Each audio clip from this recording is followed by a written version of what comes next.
Because if we believe that the earth is sacred and that humans are here to be guardians of the earth, then all of these disciplines are needed to be a full co-creative guardian on the earth. And that is my work, to help people do that.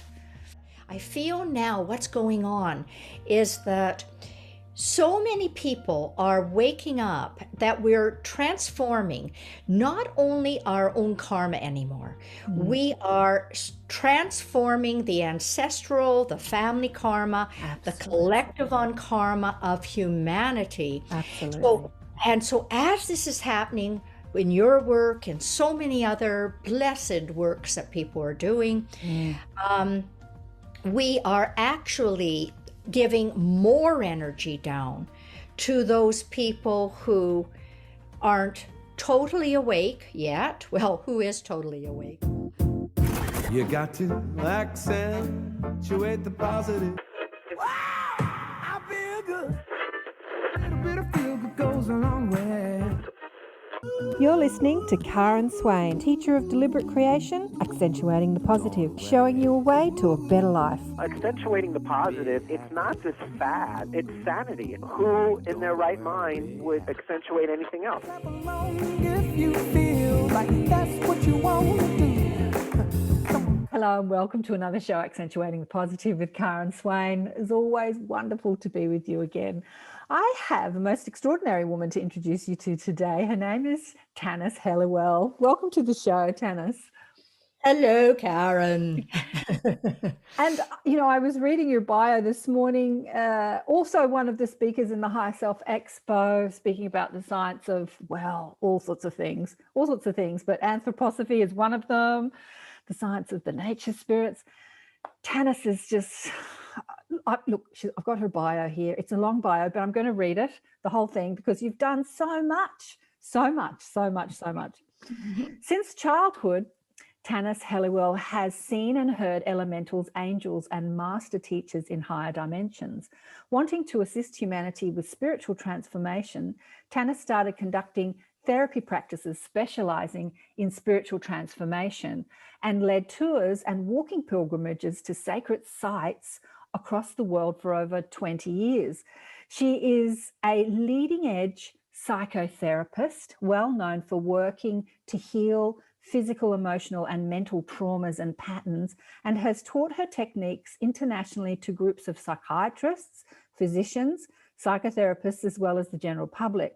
She was a faculty member of the Banff Centre for Leadership for over 20 years and numbered IBM and many medical, social services, and environmental agencies amongst her clients.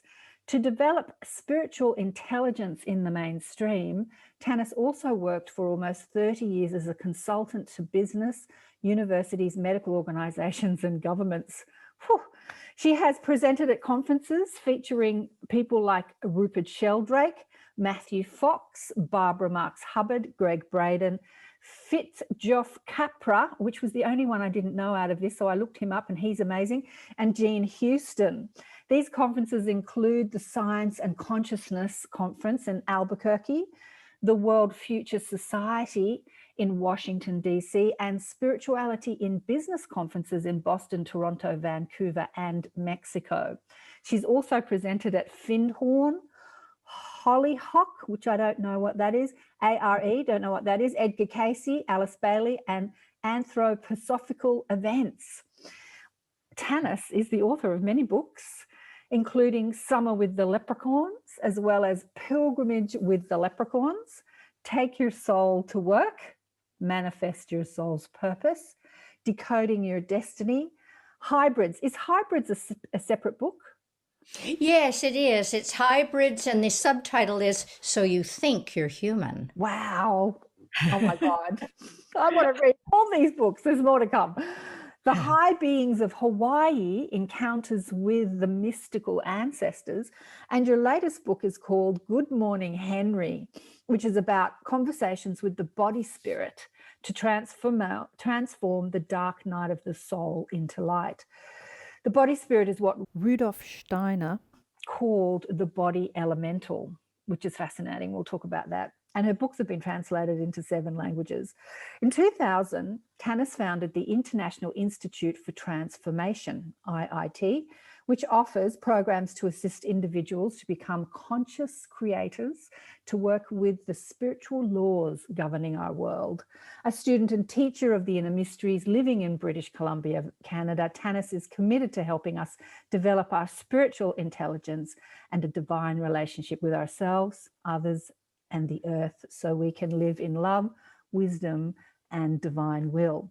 You can find more information about Tanis at iitransform.com and tanishelliwell.com. Boy, you've done a lot. I'm exhausted. I'm exhausted. Did I do all that really? I My know. heaven. It must be more than one life. I know. I must have been writing. When I wrote that down, it must have been more lives for sure. How did you fit all that into one life? By doing them simultaneously. Yeah. I would do one tour a year at the same time as I was a management consultant, at the same time as I had my therapy practice. I'm sure you know what I'm speaking about. I'm sure that you're multitasking like crazy. I'm a demon multitasker. Absolutely. I am. I multitask. Yeah. I've got the television going. I've got some documentary playing. I'm answering emails. I'm talking to people, setting up. Yeah. I'm multitasking all the time. Yeah. Absolutely. As I work with my clients, who I call the difference makers or the New World teachers, they're all people wanting to make a difference in this world in some way. And many people have these spiritual awakenings and they just don't know what to do with it. And looking at what you've done with your life, there's just so much you can do with it. There's just so much. Yes, that's it. And what I do, and I'm sure it's the same thing for you, is that I do what I love. Right. And that is really the key. It's when you have a passion about something, you sparkle. Right. And when you do something that you really don't want to, it's like the energy is just flat. Absolutely. And people are attracted to you when you're passionate, and when you're flat, no one wants to know about it anyway. So people often think, well, I'll do this job for 20 or 30 years, and then I'm going to retire, and then I'll do what I really want to do. Well, what a waste of 20 or 30 years, or your whole life. Yeah, I don't know if it's a waste. It's just a choice, though, Tanis, isn't it? I just, I've had a chat with my guides about the people that have come to this planet to be a part of the shift in the transformation in human consciousness. And my guide said to me, we understood how difficult the earth plane is. And, we sent millions because we understand that most of you, in fact, will get caught up in the human drama. And it'll be too hard to do your work. It's just like, you'll just get married, have kids, go to work, pay the mortgage, you'll just get caught up. And I don't think it's wrong. It's just a choice. It's just a choice. It's an experience. Yeah, it is a choice, but I'm sure that you reach those people. And I call that the dark night of the soul. Right. When people are living a half life, Yeah. or they're only living a quarter life. Yeah. Like when I was a management consultant for 35 years, I would have, if anyone asked my preference, I would have said I would prefer to only do spiritual workshops. Right. However, what happened was I didn't have a calling card. I had no letterhead. I called no one. And all of these organizations called me to do workshops. And so that said to me, no, you're supposed to be there. Right. And that allowed me to, it's like looking at where the breadcrumbs lead. So that allowed me to engage in that rather than thinking I'm trapped, I'm victimized, I would rather be somewhere else. I could say, I've been called here, obviously. And the people who are going to be here in these workshops, somehow the 30% of who I am fully is going to be exactly the right amount that they need to hear right now. Right. Rather than thinking, I gotta lay it all out, the whole 100% shebang right now, like, oh my God. No. Yeah, that's such a great point.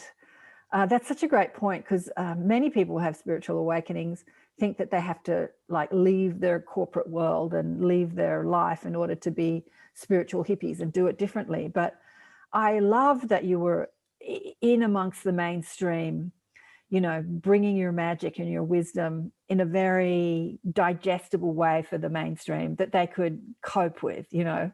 I love that you were sort of doing that. And I think that we can all do that. I was listening to a podcast, Third Eye Salon, and Linda Coulter Burge was sharing her story.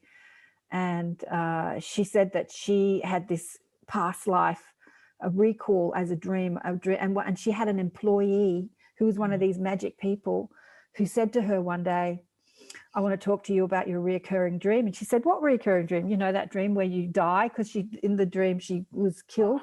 And, you know, and so there she was in this mainstream job, able to help this woman cope with something that was really she needed coping with, because she would never have gone to a psychic, or at that point in her life. Now she is a psychic and a teacher, but yeah, so yeah, we need people in the mainstream, you know. I think so. And there are a lot of undercover agents in the corporate world. Right. And I remember once I was applying for this job with a pulp and paper company, actually, one of Canada's largest. And I went to meet the head of HR, and I went through, well, I can do customer service, and I can do dynamics of change, and I can do blah, blah, all these corporate titles of workshops. And then just I could tell he wasn't interested at all, and I had nothing to lose. And I could say, or we could do something really experimental about taking your soul to work. And he said, now I'm interested. I love it. Taking your soul to work. Everyone should take their soul to work. I think everyone should take their soul everywhere, actually. I think everyone should live from their soul's perspective. You know what, yeah. I'm fascinated because, you know, it says that you were seeing and hearing elementals, angels, and master teachers in higher dimensions ever since you were a child. I'd love to explore a bit of that. What was happening to you as a child? I was a closeted child, really. I didn't realize that other people did not have these abilities of being able to be telepathic or sentient or clairvoyant. It didn't occur to me. And I was about 7 years old when I was walking to school with a couple of my girlfriends, my little girlfriends. And one of them was saying one thing to me and thinking another. And I said to her, why are you saying this and thinking this? She was horrified. And then the other girl was horrified. And I realized they couldn't tell the difference. It like the penny dropped. So I went home that night and I tried it out on my parents. And to my great dismay, they couldn't tell the difference either. So at age 7, I developed my own system of ethics that I would only listen as deeply as people wanted to be heard and see people as deeply as they wanted to be seen. And I didn't tell people about this. And there were a lot of secrets in my family, Irish family, secret. And I remember that I would leave my body and I'd go out and listen to a conversation my parents were having in the living room when they thought we were asleep. And then I'd come back to my body and call out the answer. And so there was a joke in my family that I had extraordinary hearing.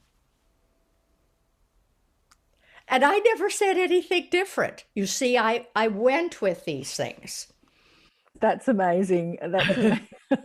I totally relate. I totally relate to you knowing what people are thinking when they're saying the opposite thing. That was something that constantly perplexed me as a child, never thinking I was psychic in any way, that people would not say what they meant. And then I'd call them out and I'd say, how are you? And they go, oh yeah, good, everything's fine, it's great. And I'm like, no, it's not. And I get really angry because they were trying to, you know, pretend, cover it up.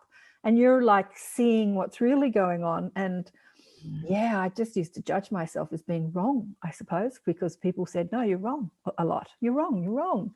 And, but I wasn't wrong. I'm still not. No, and you're still not wrong. And now, and now it's your profession. And now it's my profession. Yeah. I know. And now it's my profession. Exactly. So ultimately, it all turns right. And I don't know about your parents, but I have to really say thank you to my parents because they had a hardware store, a mom and pop hardware store. And so it was a very concrete, practical life that I had where you have a product and you sell it. And so they grounded me. It was a grounding that I went through. So it wasn't a mistake, none of it. How about your family? Did you get the right parents? Oh, look, absolutely. I got the right parents for what I wanted to experience in this lifetime. And that was very selfish, very dysfunctional people. That absolutely showed me what misery was like. Oh dear. Yeah, what not following your passion was like. What anger was like you know, like my mother died at 50 of cancer, and I was like about 15, 16, and she really showed me what misery was like and how you can think yourself sick by holding on to hatred and resentment and not being who you wanted to be. She's since reincarnated and now she is following her passion. Like she never wanted to get married and have children. She wanted to be on stage, she wanted to be famous, she wanted to be creative. And, you know, for women in that era, she did what good, you know, respecting women do. They get married and have children and settle down. And she never wanted any of that. And then her husband leaves her for a younger model. And then she's miserable for years, and the misery just killed her at 50. You know, she was the perfect teacher, really, for someone wanting to know how this world works. And perfect teacher. I think all our parents are perfection, even when they're the most dysfunctional ones you can have. You can have brilliant, you know, teachers and kind, loving parents, or you can have the opposite, and they're all perfect for what you want to know in this lifetime, I think. Totally. And then sometime, you know, in either early or middle age, we have to overthrow the programming, don't we? Right, yeah. But tell me about the elementals. Were you playing with them as a child? Were you speaking to the fairies and the leprechauns, or what was happening?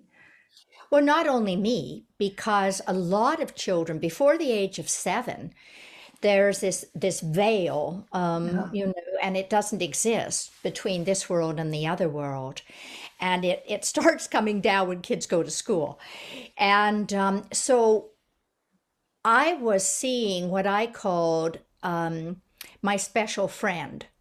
And I would play with my special friend. And this was an elemental. And so when kids are talking about playing with their special friends, they're often talking about playing with elementals. And this whole story about Peter Pan and going to Never Never Land, and what a wonderful story that is. Well, Peter Pan is an elemental, an elf, and you can only go before you hit puberty. And as soon as you hit puberty, you can't go there anymore. As soon as you start to grow up, because that's when the veils come down, either at age 7, and if you escape, they'll come down at puberty. And for some reason, they didn't come down for me, these veils. And I'm looking at you and I'm thinking, I don't know if those veils came down for her either. Oh God, I think they did, for sure. For sure, I think they did. But wow, yeah, I've never thought about Peter Pan like that before. You're absolutely right, aren't you? It's the magic of childhood. I have a client whose husband's had a terrible accident, and she's got these young children, and he's okay, he's healing. But I said, how do the little one, how are your kids coping? And she said, the little one, who's about 2, is just in pure ecstatic joy. Dad's sick, but it's not affecting his joy, like his joy. And I'm thinking, oh, if only we could all be like that. Like, regardless of the chaos happening around us, if we can maintain that connection to that joy that these little kids have, when he comes online, he's laughing and giggling and waving, and he's just exuberant. If only we could all be like that before the veils come down. And then after they do, we have to learn how to help people and ourselves remove them, so that by the time we get them removed, we're back to joy again. So what did the elementals teach you as a child? Were you talking to them and having conversations with them, and the angels and the masters? You said well, as a child, no. It was like I treated this as normal. It wasn't a special thing. It was just part of my everyday existence. And I think the difficult time for me happened when I was 8 years old, and we moved from living in the country, really a remote place, a different province, to Toronto. And my parents, not having very much money, they opened their first store, very little store, and we lived above it in this tiny apartment where my brother and I shared a bedroom without even a window. And it was on a highway. So there was no connection with nature. However, I kept up then my inner life. I still had my inner life. And I remember, do you remember when kids went to brownies and then you got to fly up to go to guides? And so I studied like crazy and did all my knots and got all my badges. And the day came that I was going to fly up. And I thought, oh, this is going to be so wonderful. Finally, I can go to Never Never Land and leave this terrible apartment back. And what happened was, trying to fly up, my mom said to me, now, Tanis, when you go tonight, don't be too disappointed, because she knew I had this idea I was going to fly, because I would stand on furniture and try to fly when they weren't around, and they'd hear me underneath in the store, right? So I went, and then I saw this lineup and the guides at the other end, and they said, now just flap your arms like this and run down to the end. And I did it, and I was a guide, and there had been no magic. So once again, I realized adults could not promise me anything. So there was this continual disappointment of not being able to get any help from adults with my spiritual journey, which led me to be very secretive and not tell people about various things, because I thought, who knows what my brother got sent to be fixed by a psychiatrist because he was doing weird things. And I thought, oh, I don't want to be fixed. I don't want to be fixed. But that desire to fly, it's in, don't you think it's in all children? I so remember, like, why can't I fly? And I used to have flying dreams, and like, I can fly in my dreams. Why can't I fly? But I think it's a memory of who we are as spirit, and weightless and without a body. It must be a memory. And then it's so confusing that we've got these dense, heavy bodies that just don't lift off. Like, well, hello? We're not lifting off. So many kids want to fly, jump off the sea. It's such a classic thing. Yeah, and you realize that the adults weren't going to help you. And so your brother was pretty switched on as well? He was switched on, and he used to be a sleepwalker, Wow. and he would be in a trance state, and they'd find him out on the street, on the highway, dead asleep. Wow. And I used to also be in a semi-trance state when I went to sleep sometimes, and I'd call my parents, and my mom told me she'd come, and I'd know I'd called her, and I'd know I gave her one of the things in my room. I'd get up, and then I'd go back to bed, and she used to say to me, I can ask you anything when I come in, and you give me the most incredible answers about things. And I was only young. So when she says when you come in, when you're asleep, like she's talking Yeah, to when you I'm in when your... I'm asleep. When So I'm she... asleep, and Right. I'd call her to come, Uh-huh.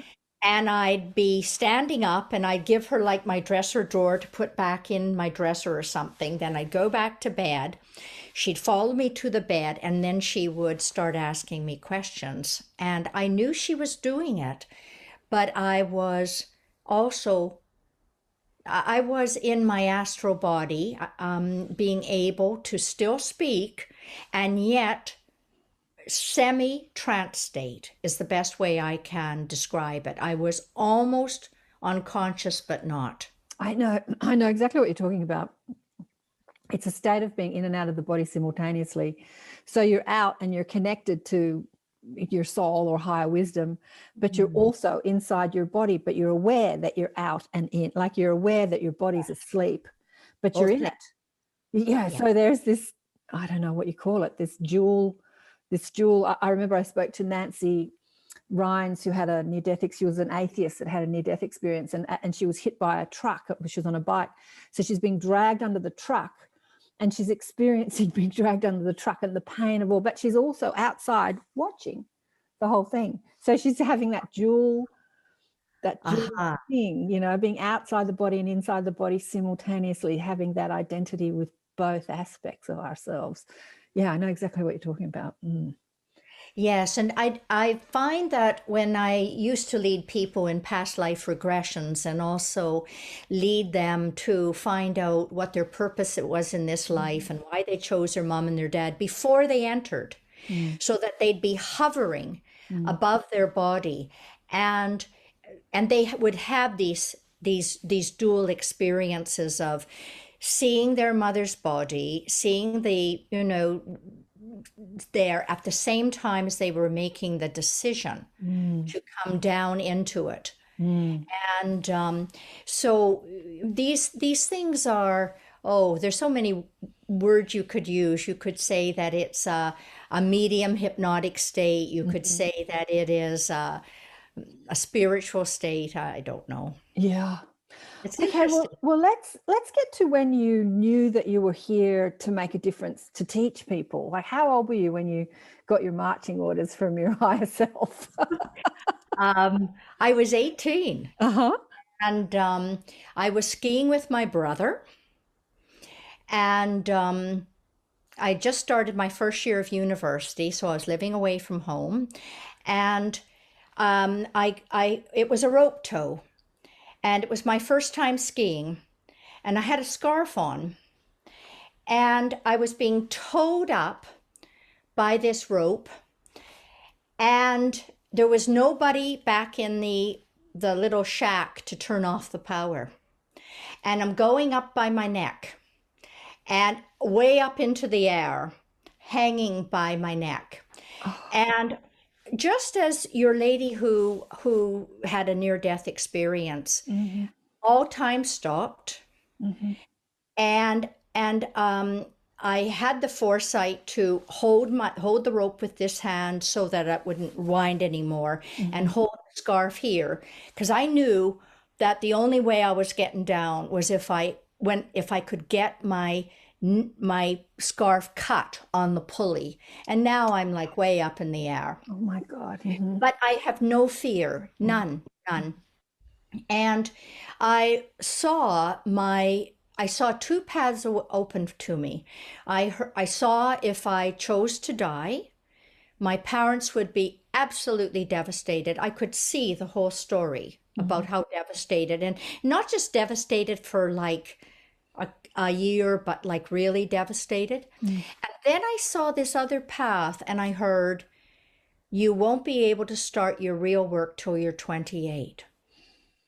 Wow. You're going to have to put in time. Wow. Yeah. Time as like a human, just Yeah, time. yeah, as a human, going to university and traveling around the world, and I became a high school teacher for a while. I worked in factories. I did lots of things. And then when I was 28, I started teaching spiritual courses and being a psychotherapist.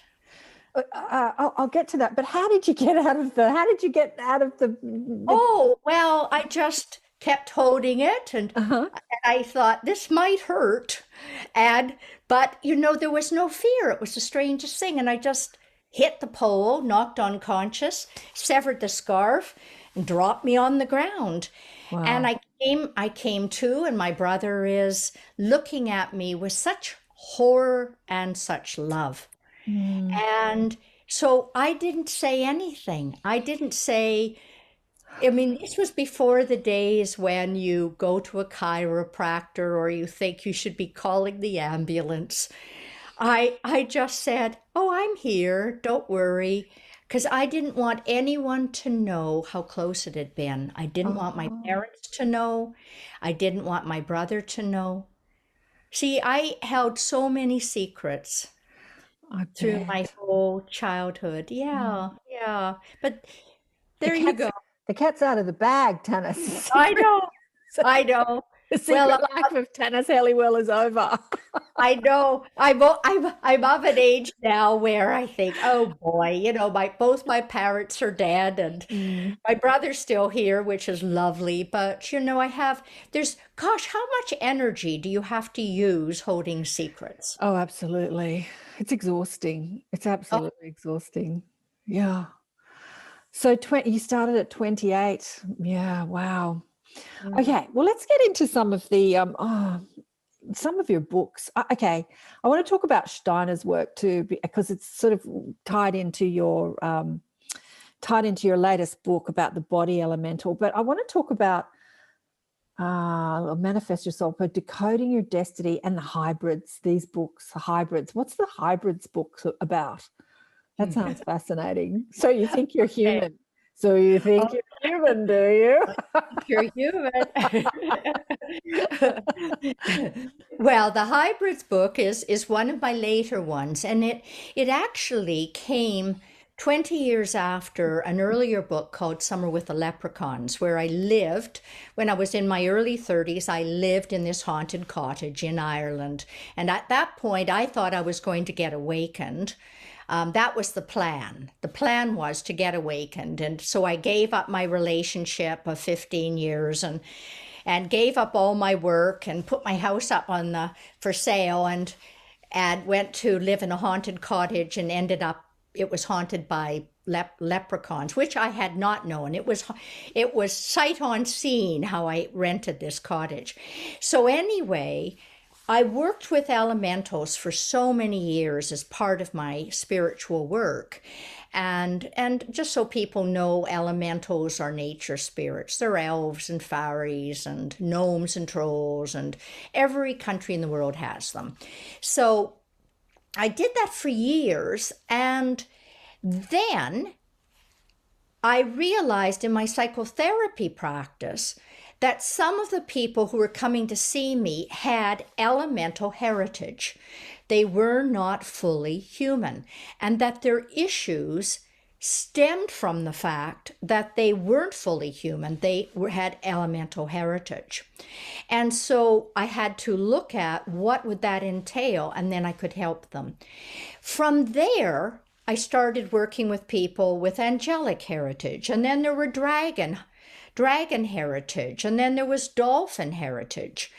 And so I started teaching workshops called hybrids, so you think you're human.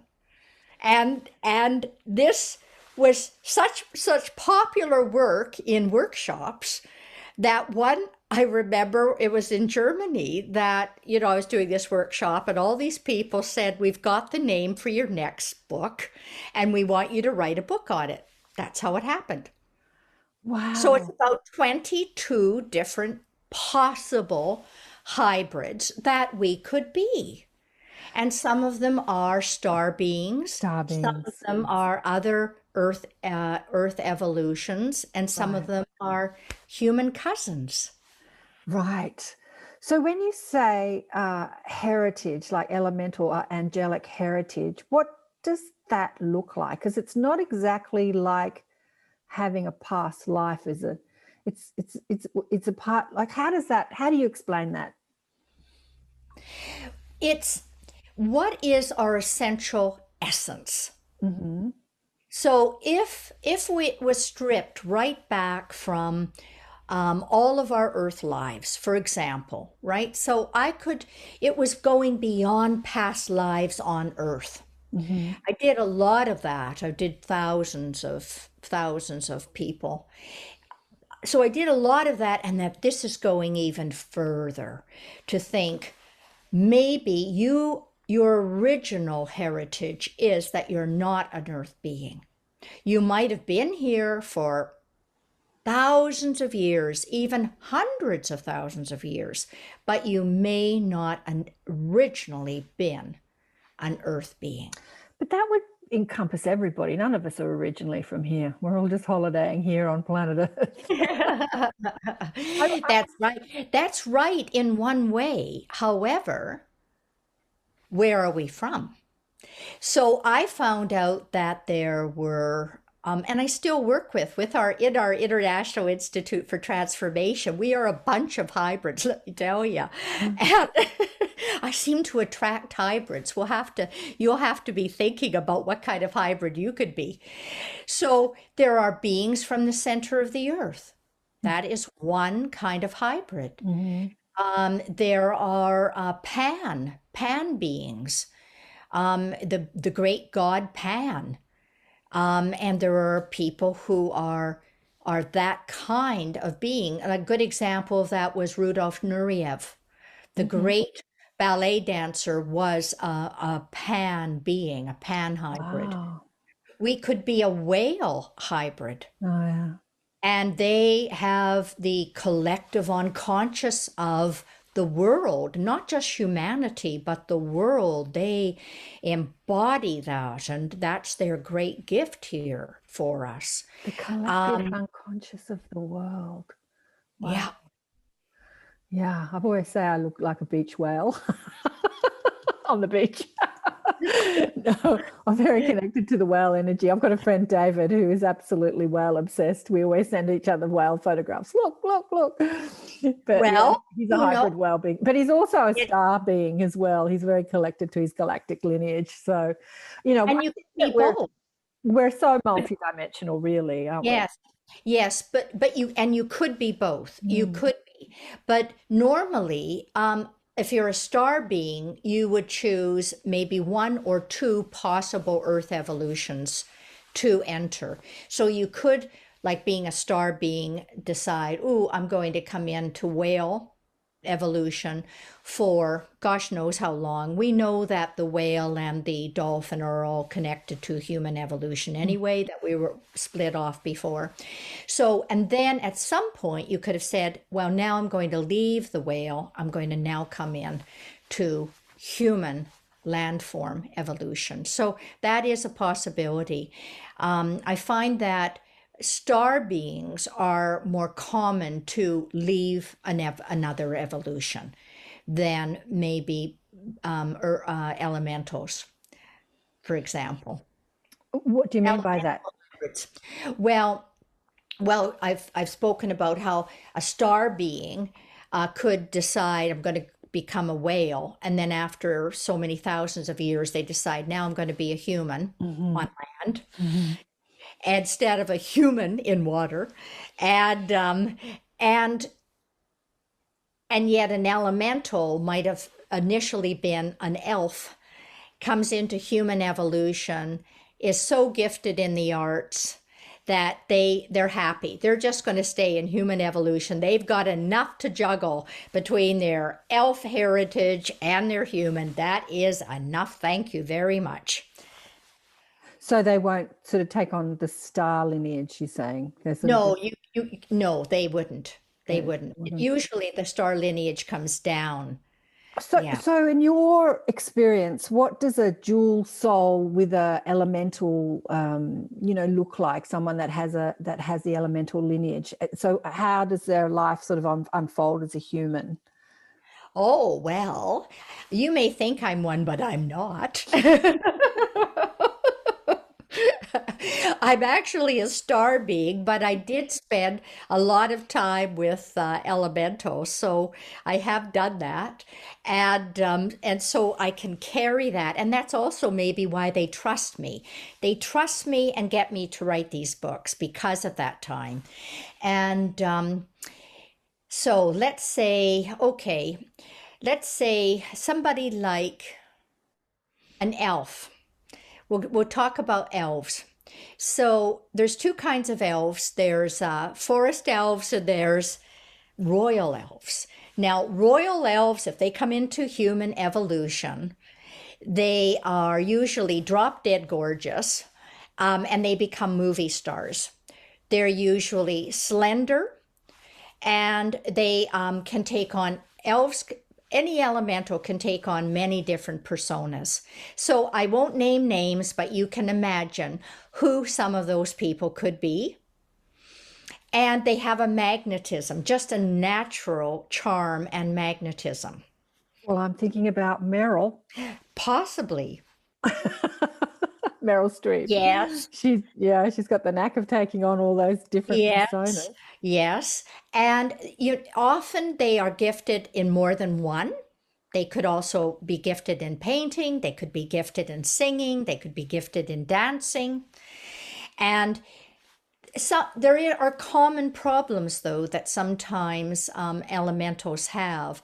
Addiction is one of the problems, for example, because when you're in the elemental world, you can change the reality with a thought. Oh, I want to be in a different place, and they travel in space and time. And oh, I want to have on different clothes. Oh, so now I have them. So because it's an astral existence where we all can be who we want and go where we want, they can do that. And so they come here and it is dead boring. So boring. Oh, I'm thinking of a girlfriend. I'm thinking of a girlfriend who is exactly like that, who is completely an alcoholic, and alcohol just really was her demise. She's still alive, but she's not functioning very well. But my God, was she dynamic. I've never met a more dynamic person in my life, and beautiful, and could be and do anything, sing and dance and act. And she used to do a one-woman show as Elvis. Oh my God, she was hilarious. But alcohol got her. She just, oh my God. Anyway, go on, please go on. Well, if it's not alcohol, you could be addicted to drugs. And if it's not alcohol or drugs, you could be addicted to sex. And elementals aren't immoral, but they are amoral. So they often have trouble sticking with monogamous codes of behavior that we're supposed to have in this. So they can get themselves into some difficulties. Right. Because as soon as they see it, they want it. Yes, that's her. Yeah, that was her. Oh my God, I've got stories to tell you about her. Absolutely, exactly like that. Oh my God. Yep.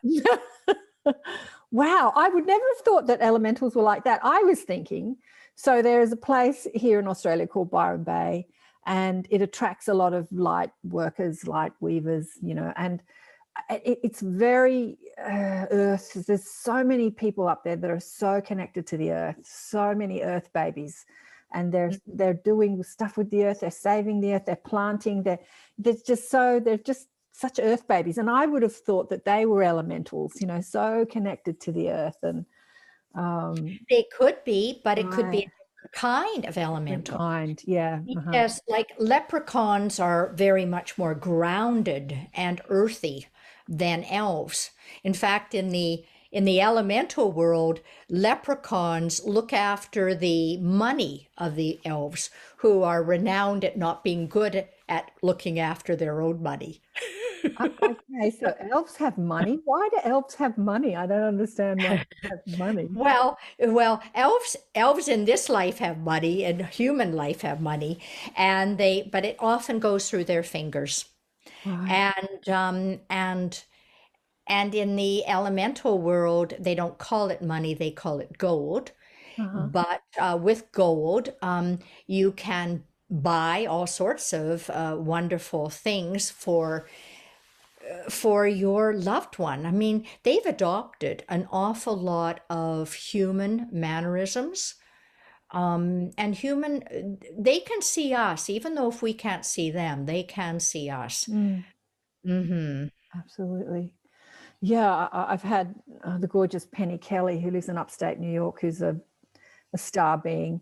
But like you, she can see, she had this unbelievable Kundalini awakening in her 30s, but she had a farm in upstate New York, and the elves and the leprechauns would speak to her. The elves would, she could see them all, and they would Wow. talk to her and talk to her about planting and how to plant more efficiency so she could have a bit of, she grew grapes and sold them at market, you know, how to get a bigger crop. And so she wrote a book called The Elves of Lily Hill Farm. Yeah, so Yes, I know that book you know actually. that book? Yeah. Yes, I do. Well, give her my love. Yeah, she's fabulous. Wonderful, wonderful work she's doing. Yes. But yeah, but oh, okay, this is fascinating, Tanis. This is fascinating. Okay, so that's what the traits of someone with high elf, did you say, would be that sort of artistic, Yes. creative, Yes. impatient, Royal elf. royal. And what are the rest? What would someone else with different lineage like? Well, okay. Leprechaun lineage. Mhm. Can you think of someone who was a renowned comic and other comics held this person in very high esteem and said that he was the best of them all? And he passed over from suicide not too long ago. Oh, you're talking about Robin Williams. I am. So leprechaun lineage. Ah, that's interesting. Yes. Leprechauns have the gift of the gab. They like to think that they can outtalk and outsmart any other elemental. And they love to have a little bit of a word debate with humans. My leprechaun friend, because it's a leprechaun friend I actually have, his name is Lloyd, and he's the one who wanted me to write these various books on how to work with elementals. And he loves it when I match him, when I can rise to the occasion and match him in a joke or turn something around. He loves it. Mm-hmm. Yeah, it gives him great good fun. So he doesn't like to just have people who have no sense of humor or can't do a debate or anything like that. Yeah. So what about people that have angelic lineage? I was speaking to Robert Henry, who channels the archangels, lives in South Africa, talking to the archangels through Robert, because Robert leaves the building when the angels come through. And he said something quite poignant. He said, just like humans can, he said, split, he has this sort of accent, split their soul, split. He said the angels can split their soul and incarnate into human lives. So, so that the angel soul doesn't incarnate, it splits and then comes. So it was really interesting, that little bit of detail to this whole thing, because yeah, it's so fascinating. Yes, it is. What would the traits of an angelic lineage look like? Well, my partner is an angel hybrid, Mm-hmm. and they hold the essence of the divine. Mm-hmm. And so the elementals are form builders. They build the beautiful form on the world, the trees and the rocks and the gardens, the all of our foods and the mountains and the waters. But the angels imbue the form with essence, with life. And so it depends on what kind of quality the angel has. So you've got like angels of healing or angels of peace or Service. yeah, a lot of angels that work with Archangel Michael, I have found, which is will, have come into incarnation, and Absolutely. yeah, so and they need it, But there's something pure about angels and their commitment to the divine. Even if they haven't led what from the outside looks like a pure life, there is a purity about them. There's a trustworthiness about them. You Yeah. trust them. Yeah. Is that your feeling as well? I'm thinking they're in service. Like I'm thinking of people that do jobs like nurses and teachers, and like they're constantly in service. They're in service jobs, like helping and being in service to humanity in some way, in all sorts of jobs. Yeah. Yeah. Beautiful. Wow, fascinating. And we could go into the star lineage, but there's so many star lineages that people could be connected to. So many. What's your experience with the hybrids from our Star Nation people, friends, family? Well, the angel is a star nation. Depends on which one I should talk about. Maybe I'll talk a little bit about.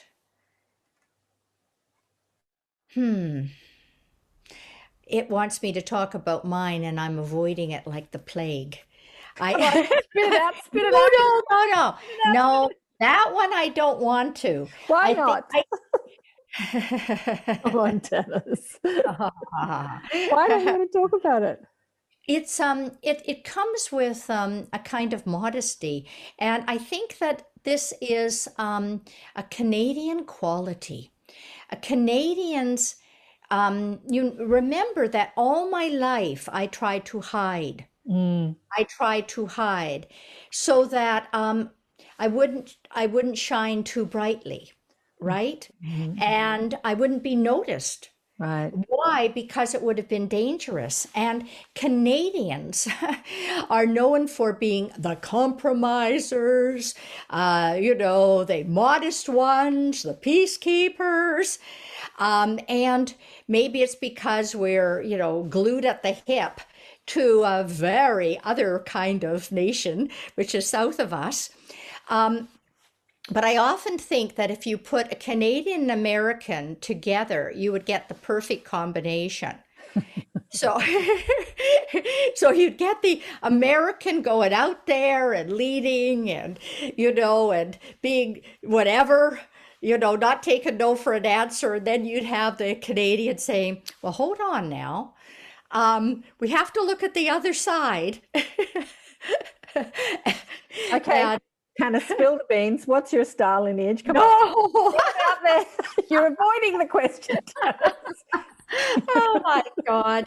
Oh, I'm gonna blush. I blush. Now I've made such a big deal about it. Now I you have to say it. Oh, that is so funny. Okay. I am one called an L. An L. So the L are the same as the Elohim. They're the same as the elders. They are also the teachers of the elementals because L's also create form. So it is natural that I would have a partner who is an angel to imbue the form with essence. So they're mental. L's are more mental. Angels are more from the heart. And I often say that we've got a threefold flame in our heart, and it's the flame of love, wisdom, and divine will. And I've always known that my strong one was wisdom. And it's not that I don't value love. I've worked on it all my life. And in the last 20 years since this IIT organization that people wanted, I didn't want it. Once again, I was happy just doing my workshop and I'm off. They wanted it, so I had to commit to it. So I've had to move into will. So ultimately, we need all three and in balance. But this book that I've just been writing, it's written by the body elemental, which is the same as the body spirit, which, as it turns out, is the same as the Holy Spirit, which is the same as the Divine Mother, Sophia, and the Divine Mother, the Holy Spirit, is, guess what? They're in charge of wisdom. So, yeah, it's about wisdom. Okay, so I often get my clients and students to speak to the wisdom of the body. So often I say to them, if you've got pain in your body, rather than saying, I've got to get rid of this pain, I've got to fix it, I've got to heal it, I've got to go take a drug, go to a doctor, have some acupuncture, like just go into the body and ask it what it's trying to show you and speak to the wisdom of the body, because the pain is an indication that there is an resistance or out of balance, and like, let's look at what that is. So when I'm asking them to do that, I'm actually asking them to speak to the Divine Mother. What did you call it? The Holy Spirit, Holy Spirit, which is the same as the body elemental. It's the body consciousness, as you said, that is the consciousness in the body, but it is spirit in form, and spirit in form is the Divine Mother, which is wisdom.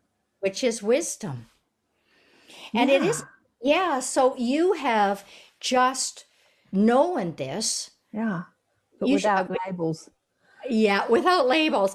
Bloody hell. I wish you'd written a book. It's taken me 7 years on this book. I never take 7 years on a book, because layer and layer, it was like an onion, layer and layer and layer kept on revealing itself, and how to make it more simple, more edible. So the book, Good Morning Henry. Who's Henry? Henry's the body spirit. Henry's the body spirit. You've just given him a name just for. He said no. He said he wanted to be called Henry, and then when I said, well, I find out halfway through the book that Henry is the same thing as the Holy Spirit. He didn't tell me that initially, and then I said, well, what the heck? This is the Divine Mother. Why aren't you Henrietta? Right? And what did Henry say? Yeah. Why do you think the Divine Mother has to be feminine? Ooh. I like the name Henry. Wow. Why do you think the Divine Mother has to be feminine?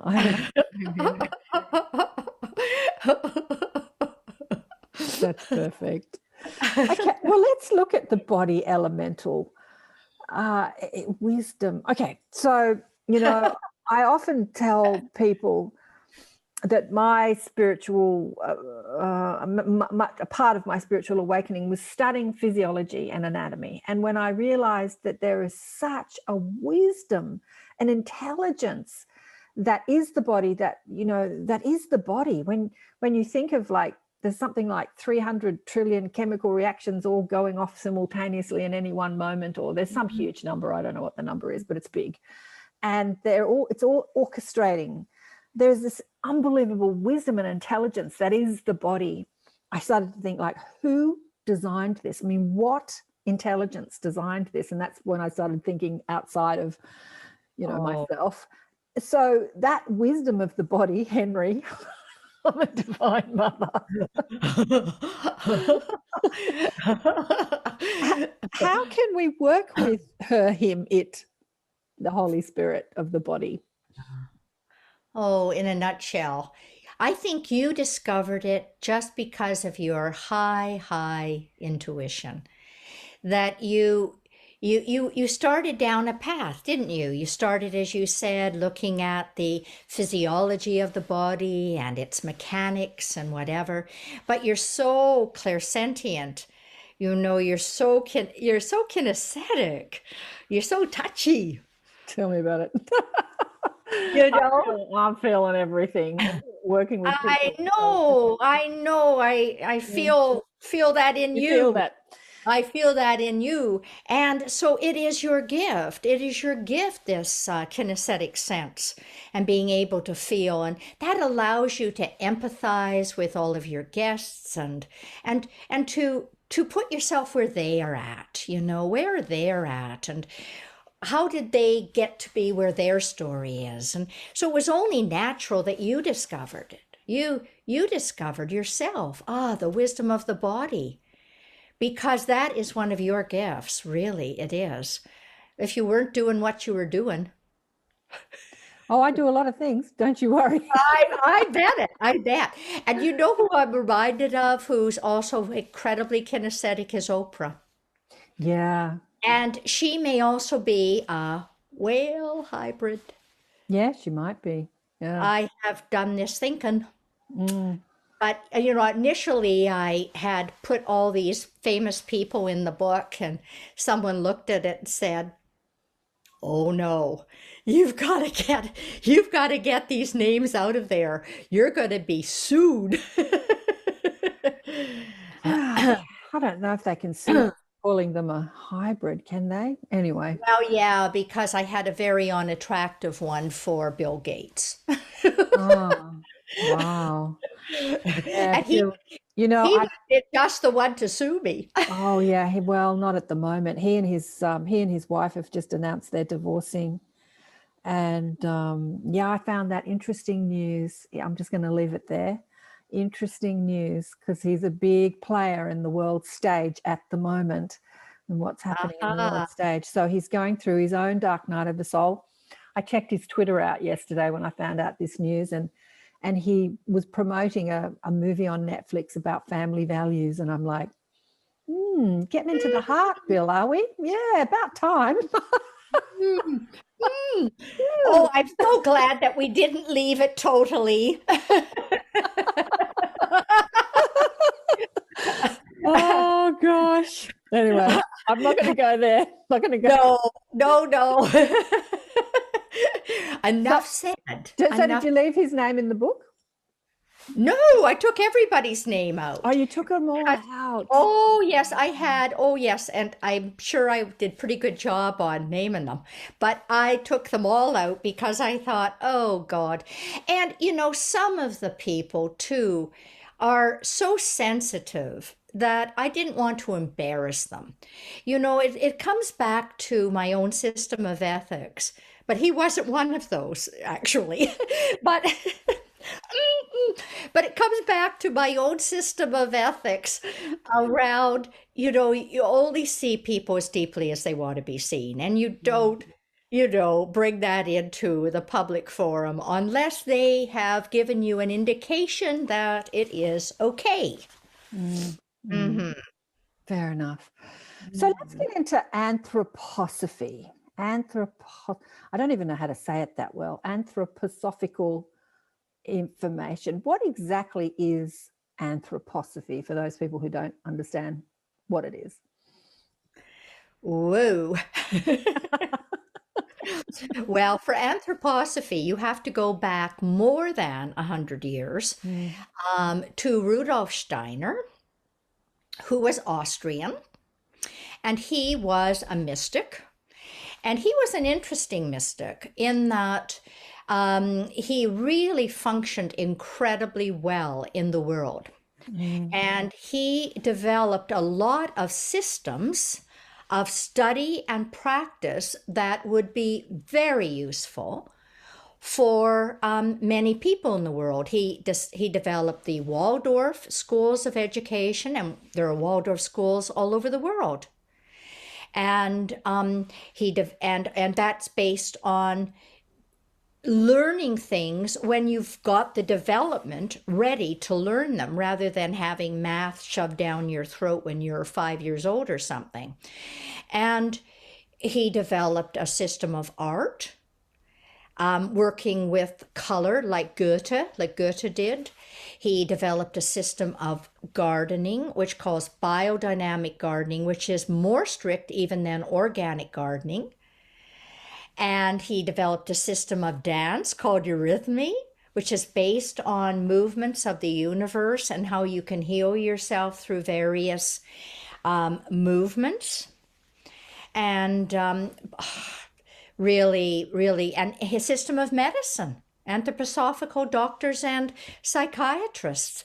So his work has spread way past Europe to all over the world, and people may not be aware of all of the disciplines, but just to realize there are those disciplines. And he also spoke about the body elemental, and he spoke about elementals and how important to work with elementals. And so I think that there are many people who are doing aspects of Rudolf Steiner's work, and I can say honestly that I attract a lot of them. And even though I don't call myself an anthroposophist, I have a certain familiarity with some of these disciplines, and I feel comfortable with the study, because if we believe that the earth is sacred and that humans are here to be guardians of the earth, then all of these disciplines are needed to be a full co-creative guardian on the earth. And that is my work, to help people do that. Yeah. Absolutely. When I think of science, what we're discussing in the Higher Self Expo is where science meets spirituality. Science is just a way of organizing wisdom, isn't it? It's like a system of, just like Rudolph had all this information and wisdom available to him, and so he's organized it into systems in order for the human mind, the linear human mind, to understand it and work with it. Yes. And so it's deemed a science, really. Anthroposophy is deemed a science because you've got all this information available to you. And when you're psychic, you've like, what do you do with it? How do you work with it? How do you integrate it into human life? And it has, you're coming together now. How wonderful. That, I mean, we're in a place now where science has always been three-dimensional, prove it to me, 1 + 1 = 2, but all of a sudden now 1 + 1 = 3. Soon as we're in there, we are starting into this whole realm of metaphysics. Right. And so we have metaphysics and science coming together now, because we know for sure there are at least 8 dimensions, and that's all that theoretical physicists and mathematicians can talk about. But I think that we're even beyond 8 dimensions. So I think that it continues to be evolving. I believe that who we call God, the creator, divine, is an evolving being. Do you believe that too? Oh, absolutely. How could it not be? How could it not split itself into infinite streams of consciousness that is all playing out in infinite amount of lives on many different planes of existence, and not evolve? I mean, it's continuing to expand and grow through all the experiences that we have in our, so that's why I say, when we go back to the beginning of our conversation, even if the light workers come in and get caught up in the human drama, it's still an experience which is evolving the all, even when their intention to be of help and to help teach and evolve this world is not played out in a lifetime. That experience that they do have is still benefiting the whole, because it's all experience that is benefiting the whole being God, if you want to call it that, or the unified field, or the morphic field, or whatever you want to call it. Yeah, so conscious. Pardon? Or the collective unconscious. The collective unconscious. Yes, it's the same. how could it not be evolving? Yeah, many teachers of spiritual discipline say that, you know, God is the divine and the perfect, and so perfection, it doesn't change. But I don't think that God is not changing. I think that you're right. It's ever evolving and expanding, and how could it not? Yeah. It's And just, oh yes, sorry to interrupt. I was just saying, it's unfathomable to just speak of the amount of just what is out there, available in there, out there. Just think about it. Just look up at the stars in the sky and the amount of consciousnesses and lives and experiences going on. It's just unfathomable to even think about. Anyway, go on, please go on. What were you going to say, Tanis? Oh, I was just going to add to what you were saying, and that is that these people who you say may be more unconscious and just paying their bills and going to their job they're not keen on and whatever, and how they're still evolving. I really feel, Karen, I'm have to get it right. Karen. I really, we have a good sense of humor about this. You could start calling me Tanis, you know. Uh, anyway, where was I going? I really feel The collective unconscious that I feel now. What's going on is that so many people are waking up that we're transforming not only our own karma anymore, we are transforming the ancestral, the family karma, the collective karma of humanity. Absolutely. So as this is happening in your work and so many other blessed works that people are doing, we are actually giving more energy down to those people who aren't totally awake yet. Well, who is totally awake? Well, I believe there's levels of awakening as well. Okay, so anyway, those people are starting to get higher frequencies interacting with them so that they don't have to transform near as much that they thought they were going to have to. It's sort of when Jesus appeared on the road to Damascus, you know, and we went from the karmic rule, an eye for an eye and a tooth for a tooth, to the law of grace. You know, when he said to Paul, your sins are forgiven you, even though Paul was, or Saul of Tarsus initially, but Paul had been a persecutor of Christians. And I think that this law of grace is infiltrating through the law of karma. And things are speeding up. Absolutely, exponentially speeding up. Yeah, and many light workers have taken on the karma of their soul family, and they're carrying more than just their own karma. You know, some souls have sort of come into the earth plane having led very few physical human lives, and yet they've taken on all this karma because they're like, don't worry, just give it to me, I'll transmute it, I'll turn fear into love, don't worry, just give me all you got, you know, give me all you got, I'll do it. And then they get here and they go, what was I thinking?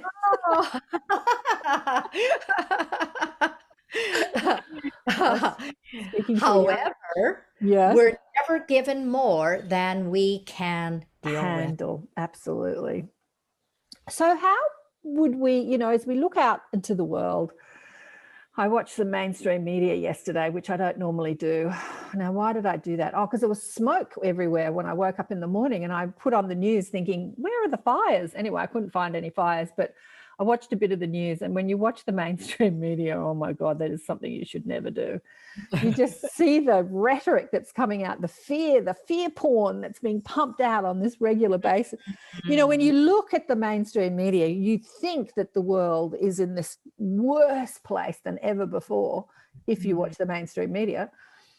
And then you don't think, well, we're not evolving. How are we evolving when there's so much fear in the world and people trying to force you into doing things that maybe you don't want to do? And if you can't, then they're going to take your rights away. And what do you think about what's going on at the moment from your perspective, Tanis? Well, the glass half empty or the glass half full? I think we live in the paradox of the both and. And so rather than putting it into a negative, positive, I think they're both happening simultaneously. And how can I somehow embrace both? I haven't yet had my vaccination because, quite frankly, although I am so aware of the mainstream and what is being told to us, I also look at and read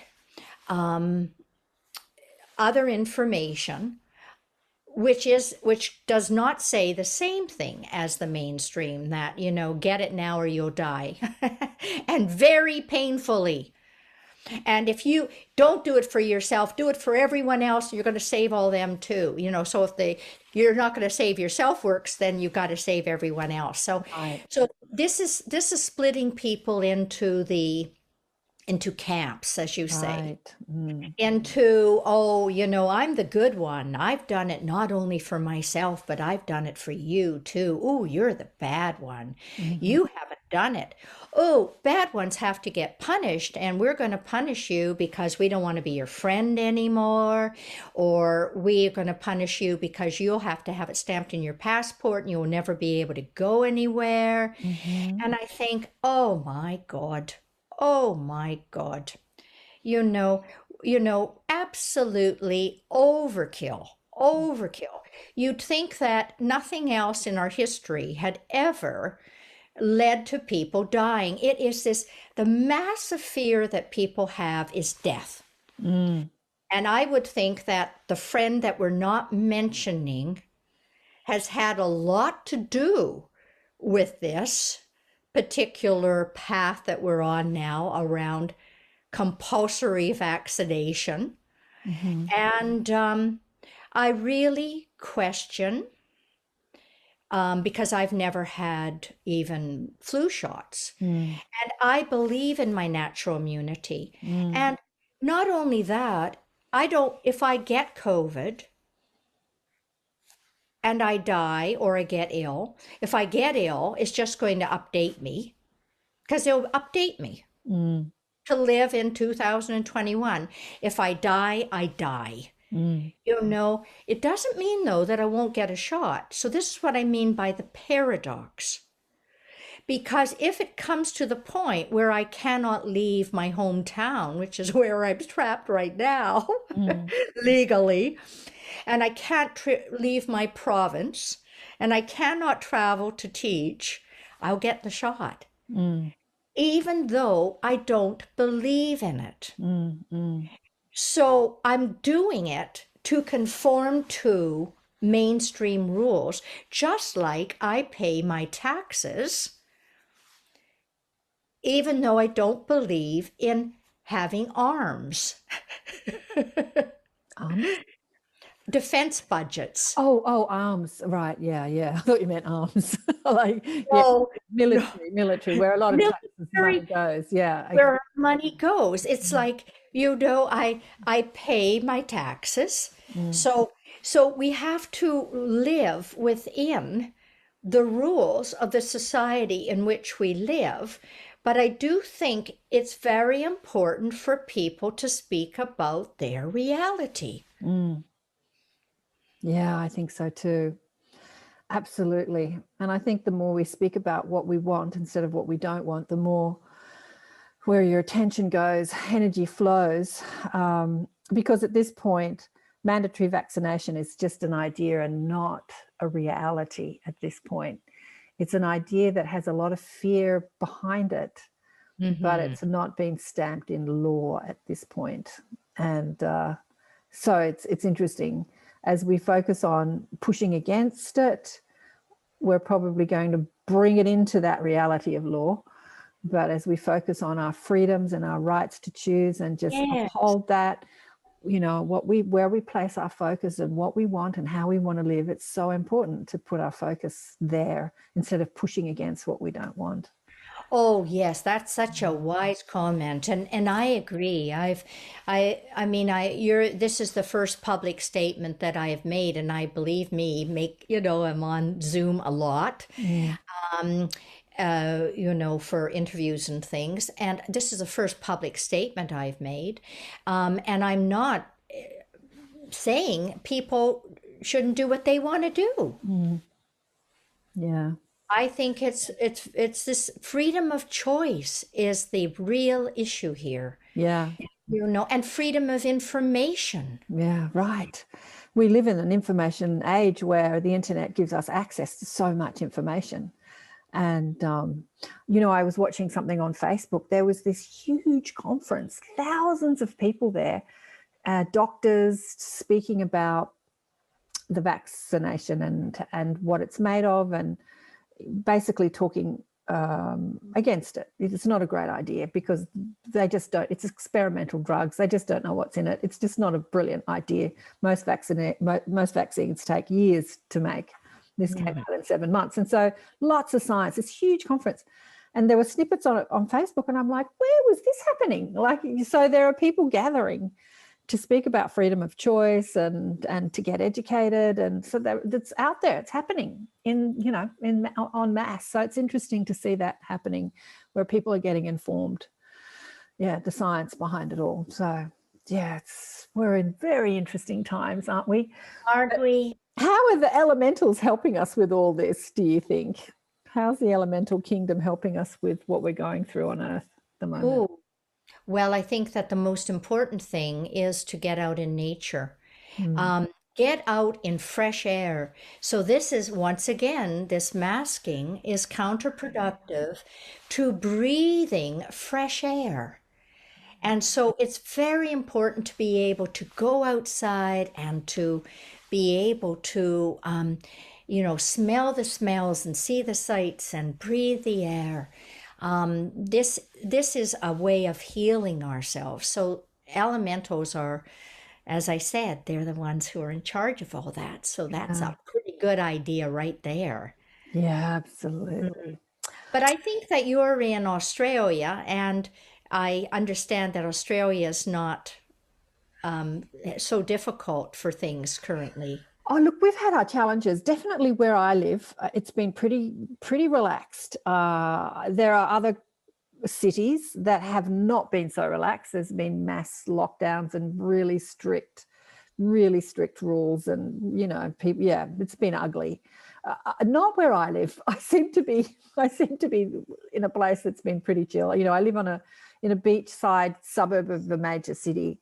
And I go down to the beach. It's 3 blocks down the road, and everyone's just happy, and they're in their cafes, and it's just business as usual. There was some time where they were shutting things down and not letting us go to the beach last year, but it just looks like business as usual. If you never watch the mainstream, you wouldn't even know that it was going on in the world, really, because there's not even people wearing masks anymore. There's the odd person wearing a mask, but that's just in my suburb. There are different parts of Sydney. It's a very big place where it's different. Everyone's wearing masks and there's lots of fear and everything, but not where I live. We're very chilled in my suburb. Very nice in your suburb, and I'm on the ocean as well. Yeah. So how lovely that you're so close to the ocean. That's beautiful. It is lovely. I went down to the ocean yesterday because we're close to the city. There's the rollout of the 5G. So we're just marinating in electromagnetic radiation. Oh, wonderful. And as I'm standing on the ocean, because it's a city beach, I live in the city. As I'm standing on the ocean, I'm thinking to myself, I wonder if this ocean energy is sort of like transmuting that electromagnetic energy. I wonder if there's, what's going on here? Because, we're absolutely, I notice the difference when I leave the city. Of the energies. It's just a big shift. But it's a popular suburb of Sydney, and they're rolling out the 5Gs, and all the towers are everywhere. We're absolutely marinating in electromagnetic radiation at the moment. I mean, I can hardly wait for my next life when we skip this stage. I mean, this stage right now, and let's just get into the next stage where we get to be in the astral world and we can be telepathic and everybody knows what you're thinking, knows what you're feeling, and you can travel in space and time. Oh, that sounds like so much more fun. Well, we're just in this transition time. We are in a transition time, and it's exciting time. But that's the world that many ETs live in. they're still in a physical form, a more subtle physical form, but still a physical form, but they have the ability to interact with their technology. Like they speak about many spaceships being, they're organic, and there is telepathic communication between the ship and the person. Yes. And so it's all mind technology. There's a science there that we're just starting. We're at the precipice of understanding. Yes. And I find that so exciting. They're so exciting, like bending space and time, how they can be in one place in 1 minute and then in another place in another minute, like they're folding time. And yes, but they're still in physical form, so they're not in astral form, but they have this understanding of the mechanics of the universe from a scientific perspective, and they're working with it. And I find that very exciting. Very, very. So do I. Yes. Yes. Yeah. It is wonderful. We actually are the pioneers of the new age. I mean, the Aquarian age is about the enlightened human. Right. And so we're just at the, as you say, we're at the precipice. Yeah, we are. We are the pioneers, the way showers. Yeah. And the way showers, it is harder for the way showers, definitely. I'm thinking about the people that came before us, like the Theosophical Society and the people like, what was her name, Blavatsky? Madame Blavatsky, Helena, and Alice Bailey.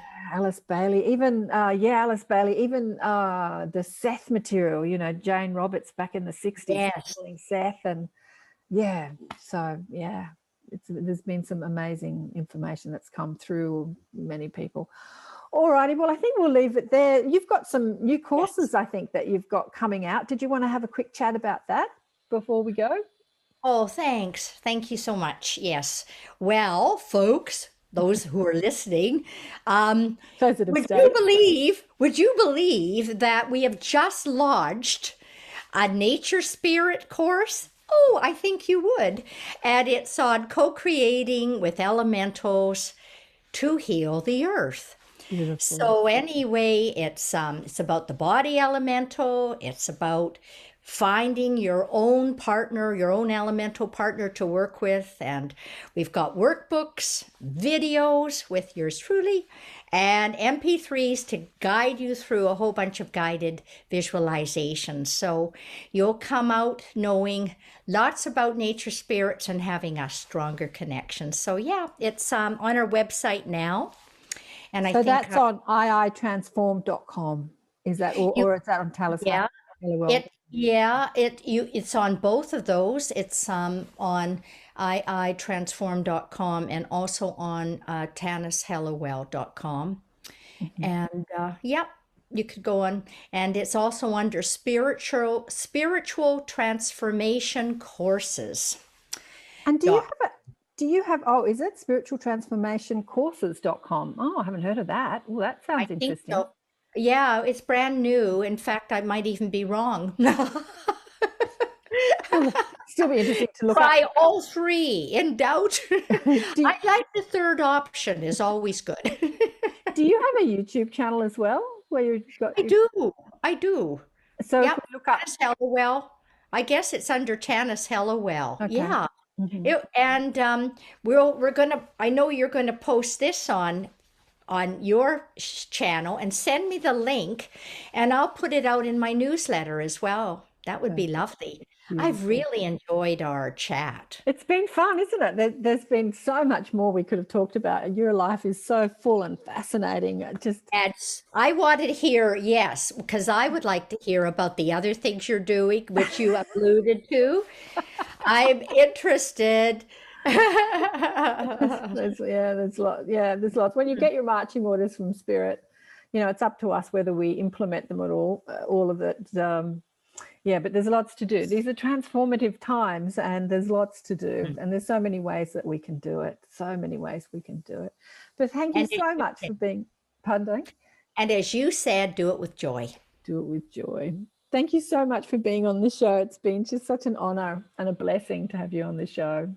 You too. It's been really lovely. Thank you for having me. Thank you. Keep well. Wow, such a beautiful conversation with Tanis, wasn't it?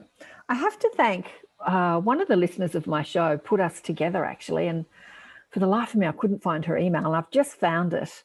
I've just found the email from Tanis saying that I've just received an email from one of my fans, your fans, called Lisa. And she's a big fan of my work and Tanis's work. And she put us together. She said she sent Tanis an email and said, maybe you'd like to be on Karen's show. I really enjoy the show. So thank you, Lisa. Thank you. You have a French last name, so maybe you're in France, or you're probably in Canada, in the French part of Canada. Thanks for putting us together. I just adored Tanis. She's just wonderful. She's such a wonderful being. Oh, my God.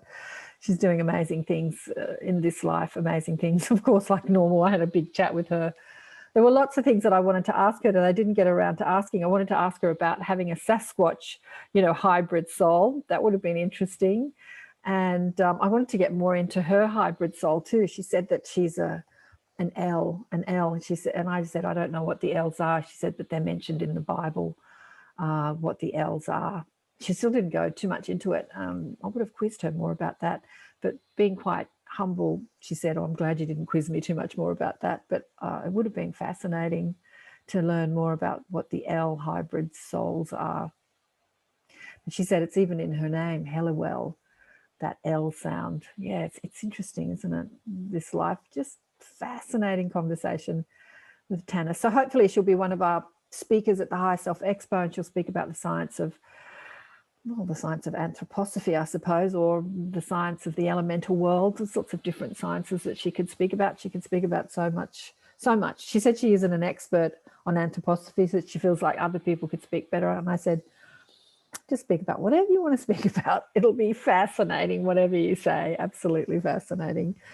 So, yeah, I hope you enjoyed that. I know I did. I learned a lot today about hybrid souls. That book sounds fascinating. And the book that she's brought out, Good Morning Henry, about the elemental body, the elemental of the body, that sounds interesting too. She said that she hasn't actually got it released in English at the moment. It's only out in French because she sent it to a French publisher who translated it into French and published it in French, but hasn't published it in English. So and maybe doesn't publish it in English. So maybe she's waiting for an English publisher to publish it in English. But that sounds fascinating too. So if you're French, maybe you can get the book in French. Yes, I think I'm not going to say too much more. Beautiful, beautiful. I think I told you last time, if you're watching the show last time, Garnet Schulhaus is coming back into our Inner Sanctum online groups to speak to us this month of May.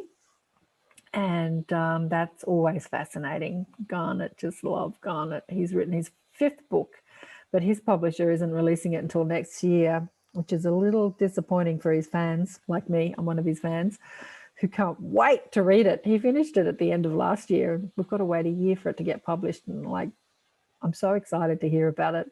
He says he can't talk about it until it's published, but anyway, we'll see.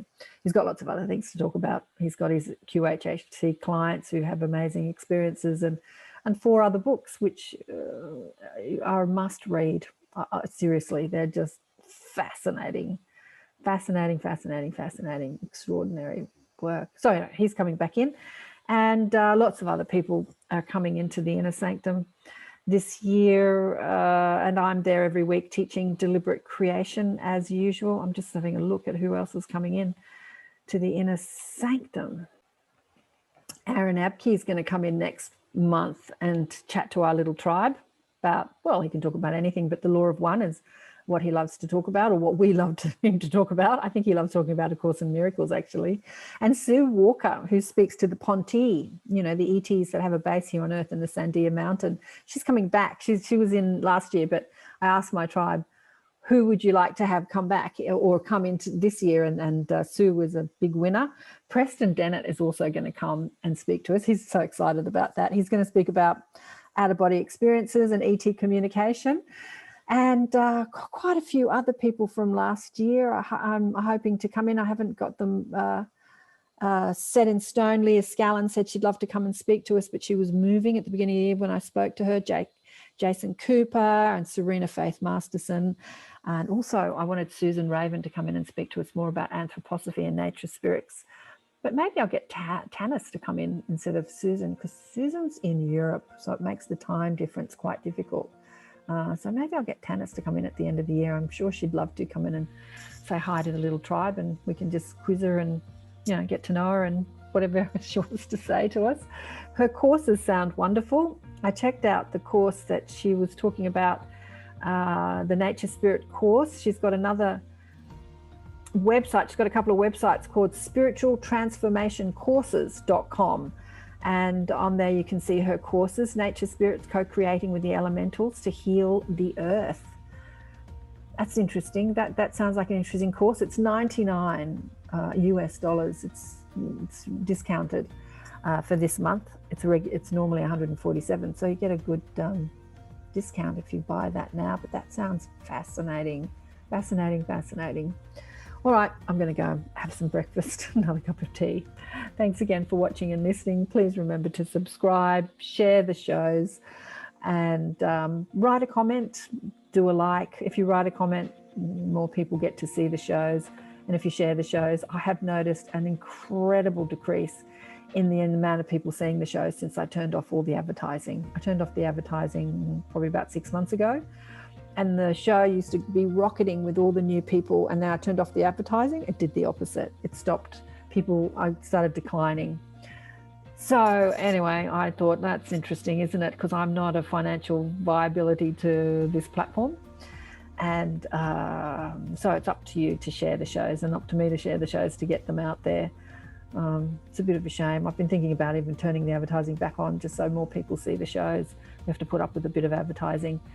But I thought the advertising so annoying. But anyway, it's the way this platform makes a living. So I guess they want us to comply. Love you all. Remember to buy the book Awakened by Death. Speak to you next time. Bye for now.